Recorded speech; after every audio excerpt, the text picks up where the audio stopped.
हाँ बोलिए। कि कार्मिक प्रशासनिक व्यवस्था के अंतर्गत कौटिल्य ने जो वर्णन किया है कि इसमें चयन और वर्गीकरण के आधार पर, यानी कि जो कर्मचारी जो युक्त वर्ग में आएगा वो होगा कर्मचारी, और जो उपयुक्त होगा वो अधिकारी होगा। तो इनमें ये दोनों डिफरेंस है, योग्यता के आधार पर इनका चयन किया जाता है।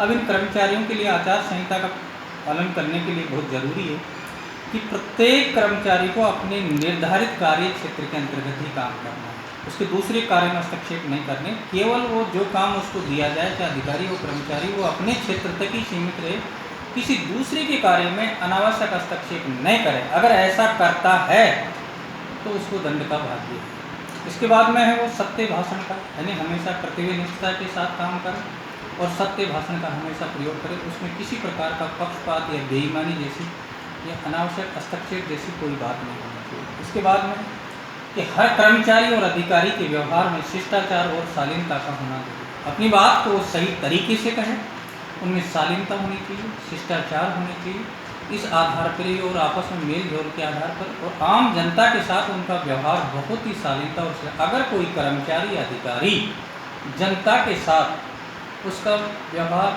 अच्छा बर्ताव नहीं है, अच्छा व्यवहार नहीं है, तो वह भी दंड का भागी है। इसके बाद हर अधिकारी और कर्मचारी को हमेशा राजा के प्रति चिंतक होना चाहिए। अगर वो राजा के विरुद्ध किसी गतिविधियों में संलिप्त है, कोई भी अधिकारी हो चाहे कर्मचारी, तो वो दंड का भागी है, राजा उसको दंड दे सकता है।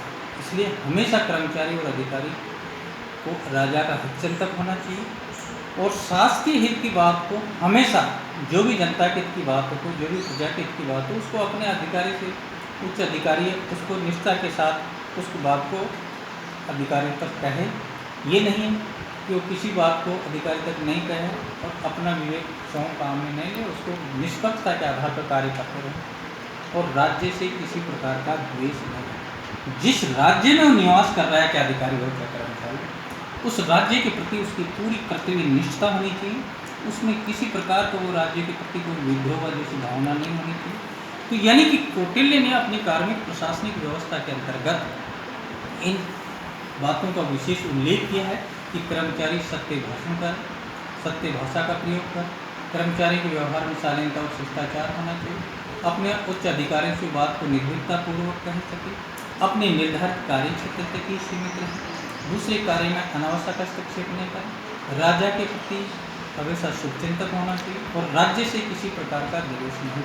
ये थी कर्मचारियों के लिए आधार। इसके बाद में आती है पदोन्नति। एक निश्चित समय के बाद चाहे अधिकारी हो कर्मचारी हो, उसके प्रमोशन की व्यवस्था की गई थी, जो आधुनिक लोकतंत्रात्मक व्यवस्था में ये उस जमाने में कौटिल्य ने भी अपनी प्रशासनिक व्यवस्था में कहा है कि एक निश्चित समय के पर कर्मचारी और अधिकारी को उसकी योग्यता के आधार पर प्रमोशन दिया निश्चित किया गया है।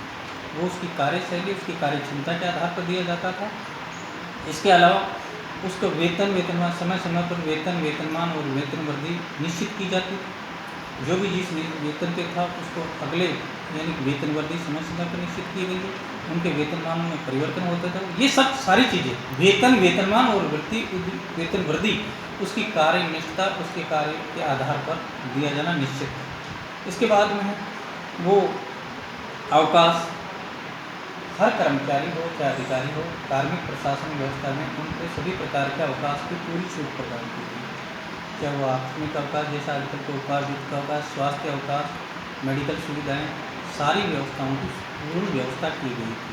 और लास्ट में है सेवानिवृत्ति। हर कर्मचारी को एक निश्चित अवधि के बाद में सेवा से सेवानिवृत्त होने का उसको कौन अधिकार बताता था, सेवानिवृत्त। ये थी उसकी कार्मिक प्रशासनिक व्यवस्था। और इसके बाद में स्थानीय प्रशासनिक व्यवस्था।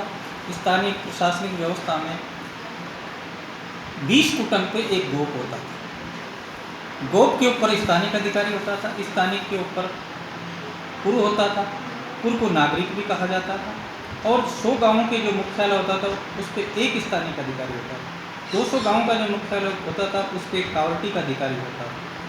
400 गाँवों का जो मुख्यालय उस पर एक ग्राम मुख्य अधिकारी होता था और 800 गाँवों के मुख्यालय एक संग्रहण नामक अधिकारी होता था। इनकी मुख्य जिम्मेदारी थी ये स्थानीय प्रशासनिक व्यवस्था को सुचारू, जितनी भी लोक कल्याणकारी योजना थी स्थानीय प्रशासनिक व्यवस्था की सारी जिम्मेदारी इनकी थी। यानी गोप से लेकर और संग्रहण अधिकारी की ये जिम्मेदारी थी कि वो स्थानीय प्रशासनिक व्यवस्था में पूर्ण रूप से उनका सहयोग करते हैं।